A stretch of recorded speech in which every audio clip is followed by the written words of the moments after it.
Hello, good morning दोस्तों। कैसे हैं आप लोग? आशा करती हूँ ठीक होंगे, है ना। तो स्वागत है आप लोगों को ए एफ टी। देखिए पूरा ना ऐसे लिखा हुआ है यूट्यूब हमारे चैनल में, AFT एडो BOOST बूस्ट में ना।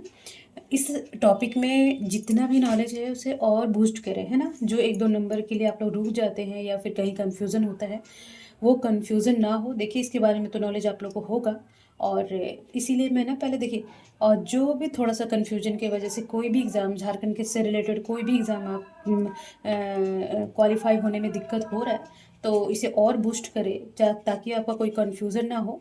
और थोड़ा इस टॉपिक से रिलेटेड जितने भी बारीकी से बारीकी क्वेश्चन निकल सकता है मैं निकाली हूँ, इसका सब्जेक्टिव पढ़ा दी हूँ। जो भी हमारे व्यूअर फेसबुक इंस्टाग्राम में होंगे ना, तो हमारे क्लास AFT एडू बूस्ट में आए, उसे सब्सक्राइब करें, और ताकि जो भी क्लास में ले रही हूँ उसका नोटिफिकेशन उनको टाइम टू टाइम मिलता रहे, है ना। जब मैं अपलोड करूँ एट ए टाइम उन्हें मिले, ठीक है। और देखिए 14th JPSC आने वाला है, और इसका वेट हम दिन गिन के नहीं करना है कि हाँ फॉर्म आएगा, देन फॉर्म भरेंगे फिर तैयारी करेंगे। एक एक ही बुक तो है झारखंड का, 110 में से 90 बना लेंगे, 30-40 ऐसे हो जाएगा। तो ये जो बोलते हैं ना, ये भ्रम में ना रहे, क्योंकि देखिए पढ़ने वाले साल साल लगा देते हैं, तो उनको मात देना है और करप्शन को भी मात देना है। आजकल कंपटीशन का सबसे बड़ा कंपटीशन हमें करप्शन को ही मात देना होता है। बाकी तो देखिए कंपटीशन आज भी हार्ड नहीं हुआ है। हाँ, पढ़ने वाले लोग मगर आज भी देखिए 20-30% ही लोग सीरियस होते हैं पढ़ने के लिए। तो उसमें आप लोग आइए, 1% में आइए, जिसका सिलेक्शन 2-3% होता है, उसी में आइए आप लोग। उसके लिए आपको अभी से मेहनत करना पड़ेगा ना, कल कभी नहीं होता।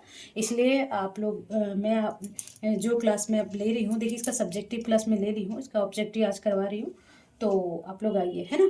और साथ साथ पढ़ते जाइए, बाकी आपके और भी साथ साथ में और भी प्रैक्टिस कीजिए। जो भी आपके पास बुक हो उसको बार बार पढ़िए, और ये भी पढ़िए, ठीक है ना। तो चलिए, खुद पर विश्वास करना सबसे बड़ा साहस है, और ये साहस करते रहें। सकारात्मक सोचे और सकारात्मक रहे, क्योंकि सकारात्मकता ही वो ऊर्जा है जहाँ आप अकेले पड़ जाते हैं, जहाँ कुछ भी नहीं समझ में आता है, तो उसे ताकत देता है खुद पर विश्वास। यानी कि आपको लगेगा मैं सब ठीक कर दूंगा, ये कर दूंगी, है ना। कल को संवारने का ये जो आशा है ना, उसे बनाए रखे, ठीक है। तो चलिए, आज जो स्वर्णरेखा नदी परियोजना और मयूराक्षी नदी परियोजना को कल मैं क्लासेस ले ली थी, उसी का ऑब्जेक्टिव करवा देती हूँ। ताकि देखिए सब्जेक्टिव पढ़ने से आपका 70-80% तो आप लगेगा कि बना लेंगे, है ना। तो उसी से रिलेटेड अगर हम इससे ऑब्जेक्टिव क्वेश्चन कर लेंगे ना, तो 90% 2-3 एग्जाम, जरूरी नहीं कि एक बार में हो जाए। एक बार में पढ़े तो 30% समझ में आया। तो देखिए इसके साथ बुक भी पढ़ना पड़ेगा। मैं नहीं बोलती, मैं कभी रिकमेंड नहीं करती हूँ कि आप सिर्फ मेरा क्लास देखें, है ना।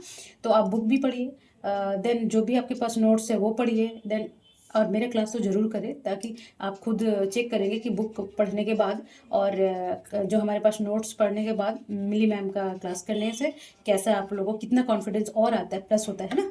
तो चलिए, ये स्वर्णरेखा नदी परियोजना और मयूराक्षी नदी परियोजना से संबंधित बांध, जो देखिए इसमें क्या पूछता है, मैं उसमें सब्जेक्ट में बता चुकी हूँ कि ये स्वर्णरेखी नदी परियोजना, मयूराक्षी नदी परियोजना कहाँ है, किस किस स्टेट जिले से गुजरती है, इसके नदियों के बारे में थोड़ा पूछ लेगा, है ना। नदी का क्लास तो मैं अलग कराऊंगी, पर इससे भी मैं थोड़ा थोड़ा बता दें कौन कौन सा राज्य इससे लाभान्वित होते हैं, कौन कौन सा ये परियोजना किस किस राज्य का है, किस किस जिले इसका लाभ मिलता है, ये किस उद्देश्य के लिए बनाया गया है, इसमें कौन कौन से बांध है, उसके सहायक नदी कौन है, बांधों किस नदी पे बनाया गया, बस इतना ही क्वेश्चन इससे रिलेटेड होता है। और मैं ना उसको सारा अच्छे से बता रखी हूँ ना, और आज मैं जब ऑब्जेक्टिव कराऊंगी तो देखेंगे कि मैं एक एक करके बताते जाऊंगी। बस बशर्ते आपको मेहनत करना पड़ेगा, बिना मेहनत शॉर्टकट कुछ भी नहीं होता है। शॉर्टकट क्या है, एक भूल भुलैया है, जहाँ हम 1 साल नहीं 10 साल भी गुजार देंगे ना, तो वो शॉर्टकट में कि अरे हो जाएगा ना, वो फिर हम यहीं लौट के आएंगे और यहाँ पे हम शून्य हो जाएंगे। कहने का मतलब है हम कहीं के नहीं रहेंगे, है ना। बोलते हैं ना, घर का कुत्ता घाट का ना, धोबी का कुत्ता ना घर का ना घाट का, वही हाल हो जाएगा। तो वैसा ना बनिए, आप एक बार अच्छे से पढ़िए, और ताकि आपको सिर्फ रिवीजन करना हो समझने में, और किसी चीज़ में दिक्कत ना हो, है ना। तो सारा कन्फ्यूजन को दूर करते हुए चलिए, मैं उसका सब्जेक्टिव क्लास अब आज मैं ऑब्जेक्टिव करवाती हूँ। तो चलिए, क्वेश्चन नंबर पहला क्या बोल रहा है कि स्वर्णरेखा नदी परियोजना किन राज्यों से संबंधित है ना। तो वहाँ जाके देखेंगे, पहले जब नदी पढ़ेंगे तो वो आपको देखिए, जरूरी नहीं कि 3 ऐसे गुजरे तो वहाँ उसके साथ बना दिया गया है ना। तो देखेंगे किन राज्यों से संबंधित है, तो ये है झारखंड से, उड़ीसा से और पश्चिम बंगाल से। ठीक है जी।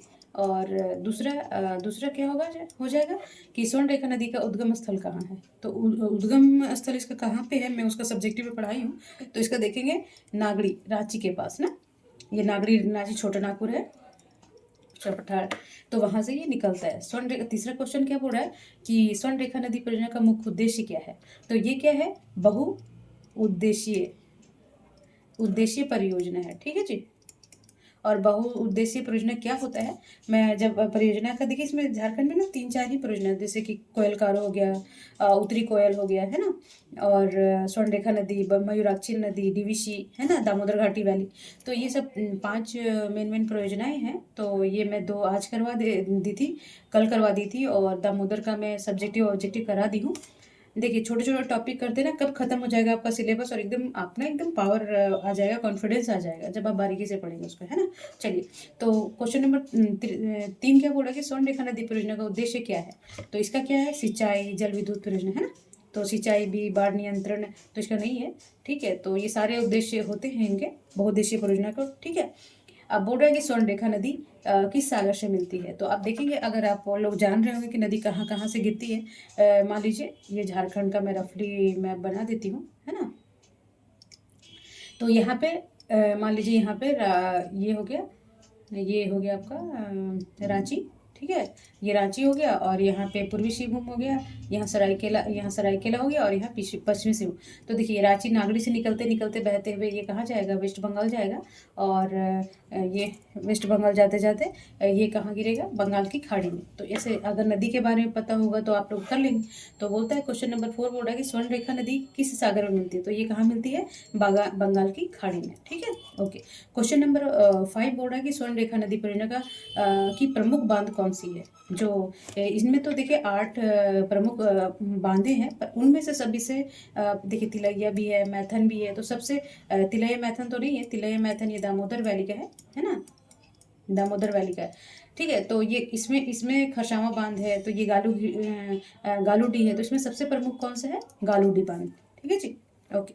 क्वेश्चन नंबर 6 देखेंगे कि गालूडी बांध किस राज्य में स्थित है। तो देखिए इसका, ये तो वेस्ट बंगाल में भी जाता है ना। तो इसमें ये भी है, तो इस गालूडी कहाँ पे है, ये है झारखंड के राज्य में। ठीक है जी, ये ध्यान रखेंगे। क्वेश्चन नंबर 7 बोल रहा है कि स्वर्ण रेखा नदी की कुल लंबाई कितनी है। तो इसका कितना है, कुल लंबाई 395 किलोमीटर। ठीक है, नदी का आप जब देखेंगे उसमें, जब हम नदियाँ पढ़ाएंगे ना, तो आप वहाँ हम बता देंगे, बट यहाँ देखिए ये आया हुआ है परियोजना में, तो थोड़ा थोड़ा याद रखना पड़ेगा आप लोग को। ठीक, और क्वेश्चन नंबर 8 बोल रहा है कि स्वर्ण रेखा नदी का प्रमुख सहायक नदी कौन सा है। तो देखिए सहायक नदी और भी है, जो पर इसमें जो प्रमुख है वो कौन सा है जी। तो ये है खारसुआ। खारसुआ नदी क्या है, सॉरी माफ करेंगे। तो देखेंगे कि स्वर्ण रेखा नदी का प्रमुख सहायक नदी कौन है, खारसुआ। ठीक है, ध्यान रखेंगे। इसमें देखिए सहायक नदी का भी है क्वेश्चन, अब अगर कहीं इससे पूछ लेगा कि खारसुआ किसकी सहायक नदी है, तो स्वर्ण रेखा नदी की। हाँ, तो उल्टा उल्टा अगर नॉलेज रहेगा तो किधर से भी क्वेश्चन पूछेगा आपका हो जाएगा, है ना। तो चलिए, क्वेश्चन नंबर 9 बोल रहा है कि क्वेश्चन नंबर 9 बोल रहा है कि स्वर्णरेखा नदी किन जिलों से होकर गुजरती है। अगर हम नदी पढ़ रहेंगे तब तो याद है, बट अभी यहाँ भी इसके साथ भी ये क्वेश्चन हो जा रहा है। ये तो रांची के नागड़ी से निकलता है, और ये सरायकेला खरसावा होते हुए पूर्वी सिंहभूम और वेस्ट बंगाल होकर बंगाल के खाड़ी में गिरता है ना, अभी बताए ऊपर। ठीक है, चलिए क्वेश्चन नंबर 10 क्या बोल रहा है कि जो स्वर्ण रेखा नदी है में जल विद्युत उत्पादन कहाँ किया जाता है। तो इसका जल विद्युत उत्पादन कहाँ किया जाता है, तो गालूडी जल विद्युत केंद्र में। ठीक है, इसका सब्जेक्टिव जाके देखेंगे आप वहाँ पे। ठीक है, क्वेश्चन नंबर 11 क्या बोल रहा है कि इस परियोजना में कौन कौन से राज्य लाभान्वित होते हैं। मतलब इस परियोजना में इसका लाभ किस किस राज्यों को मिलता है ना। तो देखिए बिहार तो नहीं जाएगा, क्योंकि ये एकदम ऊपर है। उड़ीसा छत्तीसगढ़ नहीं जाएगा, छत्तीसगढ़ इस साइड होता है। बिहार उत्तर प्रदेश ये तो जाएगा नहीं। तो ऐसे सेंस से भी लगा सकते हैं, और अगर आप जानते हैं तो झारखंड, उड़ीसा और वेस्ट बंगाल, पश्चिम बंगाल। ठीक है, ये ध्यान रखेंगे। ओके, क्वेश्चन नंबर 12 बोल रहा है कि स्वर्ण रेखा नदी का अन्य नाम क्या है। ठीक है, तो स्वर्ण रेखा नदी को क्यों पढ़ा था, क्योंकि इसमें सोने के रेत पाए जाते थे पहले, है ना। तो ये इसे सोने की रेखा कहते हैं ना, और नाम से सोने की रेखा कहा जाता था। ओके, क्वेश्चन नंबर बोलते हैं गालूडी बांध किस प्रकार का बांध है ना। तो पत्थर और मिट्टी का बांध है ना। चलिए, क्वेश्चन नंबर 14 बोर्ड है कि इस परियोजना का निर्माण कब प्रारंभ किया गया था। जो स्वर्णरेखा नदी का जो है परियोजना, वो कब स्वर्णरेखा परियोजना है ना, स्वर्णरेखा नदी परियोजना कब प्रारंभ किया गया था, है ना। तो ये कब किया गया था, तो आप देखेंगे ये 1961 में शुरुआत हुई थी इसकी, ठीक है जी। अब क्वेश्चन नंबर 15 बोल रहा है कि जो स्वर्णरेखा परियोजना का संचालन कौन करता है। तो जो स्वर्णरेखा नदी का जब ये जो परियोजनाएं हैं वो कौन कर रहा है, तो ये देखेंगे केंद्र सरकार, ठीक है, ध्यान रखेंगे। अब कन्फ्यूजन सॉरी, हाँ, त्रिराज्यीय बोर्ड, सॉरी माफ करेंगे। तो त्रिराज्यीय बोर्ड, क्योंकि ये देखिए इसका लाभ तो तीनों राज्य कर रहे हैं। त्रिराज्यीय बोर्ड एक वेस्ट बंगाल कर रहा है, उड़ीसा कर रहा है और झारखंड कर रहा है ना। तो तीनों राज्य ही करेंगे इसका, ठीक है। तो ये आंसर हो जाएगा। हाँ, क्वेश्चन नंबर 16 बोल रहा है। क्वेश्चन नंबर 16 क्या बोलता है कि मयूराक्षी नदी परियोजना किन राज्यों से संबंधित है ना। तो मयूराक्षी नदी, अभी हम स्वर्णरेखा पढ़े, अब मयूराक्षी नदी तो कहाँ कहाँ पे ये किन किन किन नदियों का है, तो ये है झारखंड और वेस्ट बंगाल। तब देखिए ये, अब ये झारखंड देखेंगे ना, ऐसे करके मैं रफली मैप बना देती हूँ। तो ये नदी देवघर साइड इधर है ना, तो ये कहाँ है, झारखंड में गिरेगा और फिर यहाँ पे कहाँ चला जाएगा, वेस्ट बंगाल में। तो जब आप हम लोकेशन जानेंगे कि नदी का है कहाँ पे, तो आप खुद ही बता देंगे। अब इसका, क्योंकि इसका जो बहाव क्षेत्र है नीचे की ओर है, तो ऐसा नहीं कि ये अजय जैसा ऊपर चला जाए, है ना। तो ये अजय जैसा नीचे आ जाए, तो ऐसा नहीं है, बिहार का नदी है नहीं, तो अगर वो भी तो सेंस आ जाएगा, झारखंड और वेस्ट बंगाल है, ठीक है। ओके, क्वेश्चन नंबर 17 बोल रहा है कि मयूराक्षी नदी का उद्गम स्थल कहाँ पे है ना। तो मयूराक्षी नदी का उद्गम स्थल है त्रिकुट पर्वत। देखिए इसे एक क्वेश्चन भी बन गया, देवघर। तो आप देवघर तो जानते हैं यहाँ पे है, तो इसका बहाव भी नीचे की ओर, तो देवघर से इधर दुमका मुमका होते होते हुए इस जब हम नदियाँ पढ़ाएंगे तो इसको पूरा डिटेल से बताएंगे। अभी इतना जान लीजिए कि त्रिकुट पर्वत देवघर है ना, ये ध्यान रखेंगे। चलिए, क्वेश्चन नंबर 18 बोल रहा है कि मयूराक्षी नदी परियोजना का मुख्य बांध कौन सा है ना। जब हम वहाँ सब्जेक्टिव क्लास में जाके देख लेंगे तो इसका कौन सा है, मासानजोर है ना, मासानजोर, यहाँ मसान होगा, ये थोड़ा सा टाइप करके जोर बांध, ठीक है,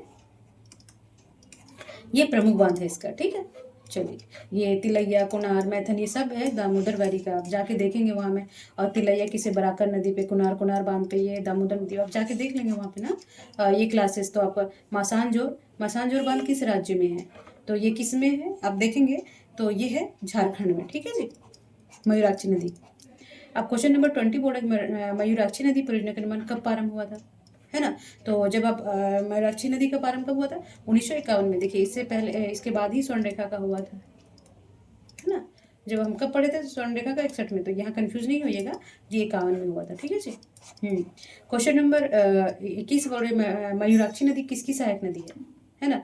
तो मयूराक्षी नदी किसकी सहायक नदी है जी, तो देखेंगे आप, भागीरथी है ना, तो इसकी सहायक नदी है मयूराक्षी नदी। चलिए, क्वेश्चन नंबर 22 बोल रहा है कि जो मासानजोर बांध का दूसरा नाम क्या बोलते हैं। इसे दूसरा नाम कभी पूछ ले, कन्हैया नगर जलाशय, है ना, तो ये ध्यान रखेंगे। क्वेश्चन नंबर 23 बोल रहा है कि मयूराक्षी नदी की लंबाई कितनी है ना। तो लंबाई भी याद रखना जरूरी है, ये 250 किलोमीटर के लगभग है, ठीक है। क्वेश्चन नंबर 24 क्या बोल रहा है कि इस परियोजना में कौन कौन से जिले लाभान्वित होते हैं, है ना। जिला देखिए, ये राज्य नहीं पूछ रहा है, जिला पूछ रहा है ना। तो देखिए कौन कौन से जिले लाभान्वित होंगे, तो ये होगा देवघर, ये है झारखंड का, दुमका भी झारखंड का है, और दुमका होते हुए ये फिर वेस्ट बंगाल में वीरभूम जिला में चला जाता है। तो इसको किसका किसका लाभ, वीरभूम है, वेस्ट बंगाल का जिला है, और देवघर, दुमका। तो देखिए ये नहीं बोला कि झारखंड राज्य का, इसमें बोला कि कौन कौन से जिले, तो वीरभूम, दुमका और देवघर, ठीक है, ये याद रखेंगे जी। क्वेश्चन नंबर 25 बोल रहा है कि मयूराक्षी नदी परियोजना का मुख्य उद्देश्य क्या है, तो बहुउद्देशीय परियोजना है, तो सिंचाई एवं बाढ़ नियंत्रण, ठीक है, ये ध्यान रखेंगे। हाँ, क्वेश्चन नंबर देखिए मैं जल्दी जल्दी करवा दे रही हूँ, आप बढ़ा बढ़ा के देख लेंगे, सब्जेक्टिव देखेंगे तो आप लोगों को ना बहुत इजी होगा ऑब्जेक्टिव देखना और बनाना। और एक बार सब्जेक्टिव पढ़ लेने के बाद आप लोगों को दिक्कत नहीं होगा, मुझे लगता है समझने में ना। उसमें सारे बांध है और वो सब आपको धीरे जल्दी जल्दी समझ में आ जाएगा और याद भी आ जाएगा। 2-3 बार देख लीजिए क्लास को, ठीक है। और जब पढ़ने हैं तो फिर कोताही किस चीज़ की, है ना। जब बकवास करने से अच्छा है देखिए कड़वा है बट सच है ना, कि हम टाइम इधर उधर गंवा देते हैं और पढ़ाई में नहीं लगाते। वही टाइम हम पढ़ाई में लगा लेंगे तो हमारे लिए भला होगा, वरना कल हम किधर भी नहीं रहेंगे, है ना। तो 26 का बोर्ड मयूराक्षी नदी पश्चिम बंगाल में कहाँ प्रवेश करती है, देखिए है ना। तो आप देखे होंगे अभी वीरभूम है ना, वीरभूम भी लाभान्वित होता है, देवघर होता है और दुमका होता है और वीरभूम वेस्ट बंगाल का। तो ये मयूराक्षी नदी बंगाल में कहाँ प्रवेश करता है? वीरभूम में। ठीक है, चलिए क्वेश्चन नंबर 27 क्या बोल रहा है कि मयूराक्षी परियोजना का निर्माण किन दो देशों के सहयोग से हुआ है ना। तो मयूराक्षी नदी परियोजना का निर्माण सिर्फ इंडिया तो नहीं किया, तो इसका किसके सहयोग से हुआ है? तो ये हुआ है भारत और अमेरिका के बीच, अमेरिका। ठीक है, ध्यान रखेंगे। क्वेश्चन नंबर 28 बोल रहा है कि मासांजोर बांध किस प्रकार का बांध है? तो ये किस प्रकार का बांध है? तो ये है कंक्रीट बांध। ठीक, याद रखेंगे। क्वेश्चन नंबर 29 बोल रहे हैं मयूराक्षी परियोजना का कौन सा क्षेत्र प्रमुख रूप से सिंचित होता है? तो मयूराक्षी रांची पठार, कोल्हान या पलामू या फिर संथाल परगना। तो देवघर दुमका ये किसका क्षेत्र है? तो संथाल परगना का होगा, है ना। तो उसका आंसर क्या हो जाएगा? संथाल परगना। वो मैं सारा प्रमंडल पढ़ा दी हूँ, आप वहाँ जाके क्लास में देख लेंगे। ठीक है जी।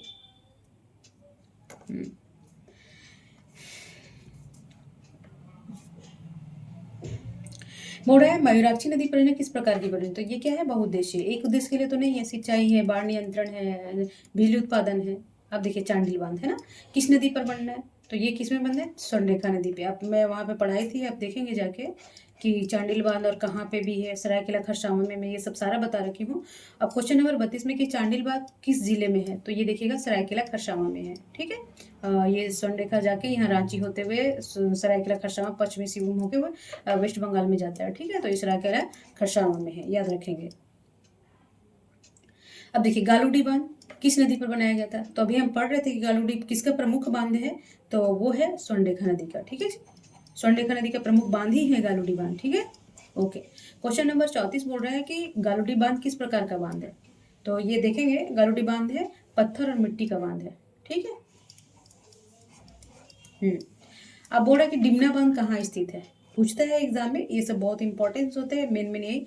तो ये डिमना कहाँ पे है? जमशेदपुर पूर्वी सिंहभूम में ना। जमशेदपुर का है, टाटा जो कंपनी सुने होंगे आप लोग, विश्व स्तरीय है। तो ये कहाँ पे है? पूर्वी सिंहभूम, टाटा नगर ना, टाटा इन्हीं के नाम से पड़ा था जमशेदपुर। ठीक है, जमशेदपुर टाटा।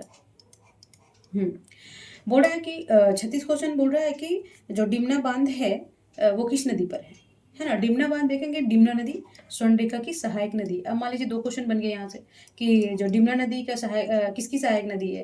तो या फिर मिलाने देगा कि स्वर्णरेखा डिमना नदी सहायक नदी, तो ऐसे लगा लेंगे। तो हमें बेसिक जानने से बहुत सारे क्वेश्चन को हम कवर करते हैं। ठीक है, क्वेश्चन नंबर 37 बोल रहा है कि चांडिल बांध का निर्माण किस परियोजना के अंतर्गत आता है ना। जो चांडिल बांध है, एक तो स्वर्णरेखा बहुउद्देशीय परियोजना, इसी पर बांध बनाया गया है।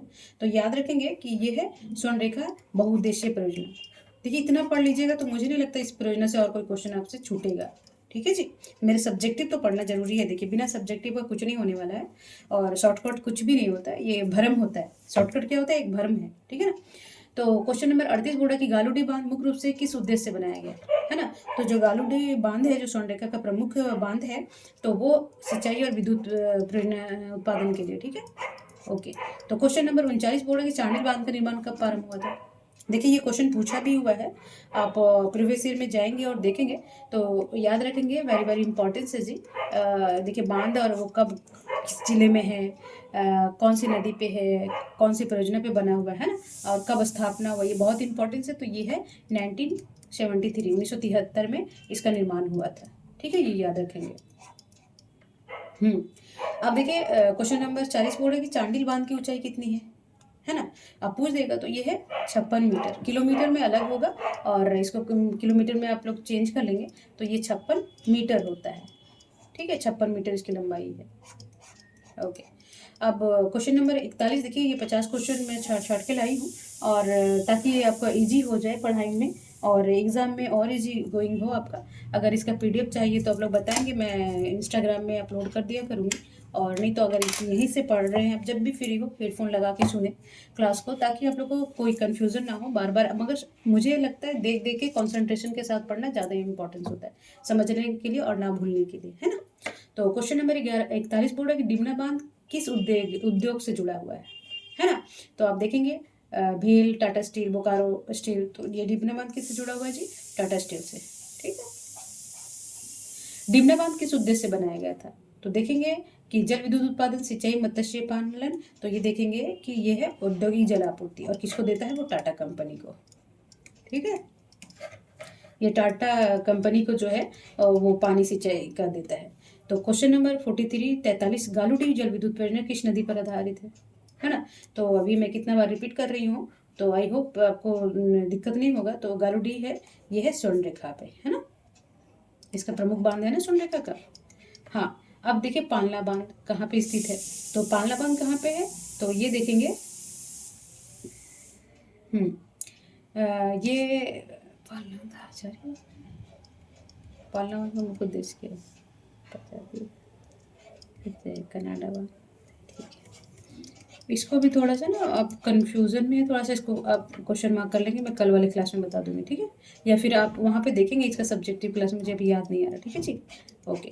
क्वेश्चन नंबर 45 बोला पालना बांध का मुख्य उद्देश्य क्या है। तो इसका मुख्य उद्देश्य क्या है, तो इसको देखेंगे कि ये सिंचाई के लिए बनाया गया है। ठीक, और ये देखिए ये थोड़ा सा उत्तरी कोयल का आ गया था, एक दो क्वेश्चन मुझे वहाँ डालना चाहिए था, कोई नहीं, आप देख लीजिए, जानने से कोई हानि नहीं होता। कनाडा बांध किस जिले में स्थित है, तो कनाडा बांध किस में स्थित है, तो ये देखिएगा पलामू में ना। ये उत्तरी कोयल का उत्तरी कोयल के जो बनाया हुआ, अभी स्टार्ट नहीं हुआ, अभी इसमें है अड़चन है। 47 क्वेश्चन क्या बोला कि कनाडा बांध किस नदी पर बना हुआ है ना, तो कोयल नदी, उत्तरी कोयल ना,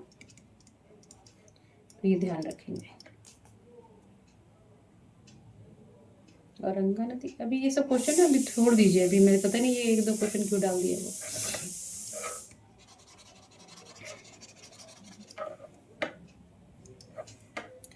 उसकी सहायक नदी है ना, तो ये छोड़ दीजिए, चलिए।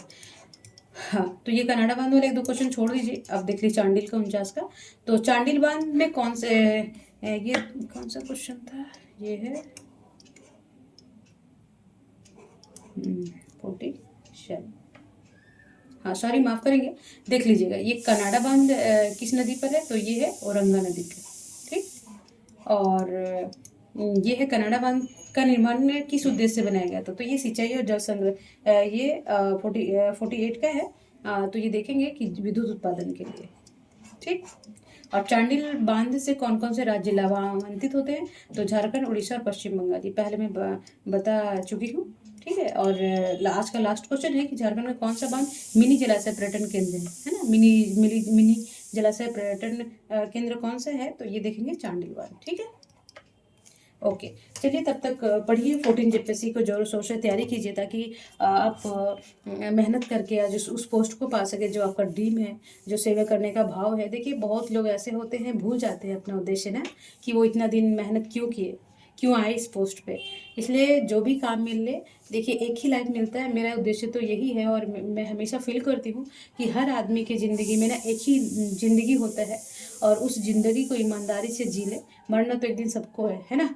तो जो भी काम मिला जाए, या वो पुलिस लाइन हो, या जो भी लाइन आपको मिला है, वहाँ ईमानदारी आप नहीं बनिएगा। बोलते हैं ना कि वो नहीं सुधरे इसलिए मैं नहीं सुधरी। जब हम आज से सुधरना चालू कर देंगे ना, ईमानदारी करप्शन ना हो, तो हमारे साथ साथ बहुत लोगों का भलाई हो जाएगा, है ना।